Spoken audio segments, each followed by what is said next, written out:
Hi అండి. క్యారెట్స్‌తో లడ్డు ఎప్పుడైనా try చేశారా? తిన్నారంటే స్వీట్‌గా, టేస్టీగా అండ్ హెల్తీగా కూడా ఉంటుంది. చాలా సింపుల్‌గా చేసేసుకోవచ్చు. చూడ్డానికి డెలిషియస్‌గా ఉంది కదా! మరి లేట్ చేయకుండా ఏ విధంగా చేసుకోవాలో చూపించేస్తాను వచ్చేయండి. దీనికోసం ముందుగా సన్నగా తరిగి పెట్టుకున్న క్యారెట్ తురుము, ఒక పావు కేజీ క్యారెట్స్ అండి, ఒక కప్పు కొబ్బరి తురుము, ఒక కప్పు పంచదార, 2 టేబుల్ స్పూన్ సుజ్జి రవ్వ, డ్రై ఫ్రూట్స్ ఇవన్నీ తీసుకొని పక్కన పెట్టుకోవాలి.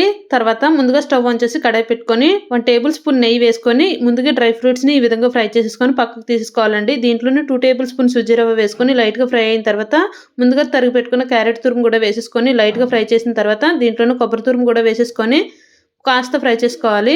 ఇవి ఫ్రై చేసేటప్పుడు అడుగు మాడకుండా ఉండడం కోసం మధ్య మధ్యలో నెయ్యి వేసుకోవచ్చండి. తర్వాత దీంట్లోనే స్వీట్‌నెస్‌కి తగ్గట్టు పంచదార కూడా వేసుకొని బాగా కరిగేంత వరకు కలుపుకున్న తర్వాత యాలకుల పొడి కూడా వేసుకొని బాగా కలుపుకొని ముందుగా ఫ్రై చేసుకున్న డ్రై ఫ్రూట్స్ కూడా వేసేసుకొని బాగా కలుపుకొని స్టవ్ ఆపేసి ఒక ప్లేట్‌లో తీసేసుకోవాలండి. ఇది కాస్త చల్లారి గోరువెచ్చగా ఉన్నప్పుడే లడ్డూల్లా చుట్టేసుకోవాలండి. చాలా బావుంటాయి. Bye bye.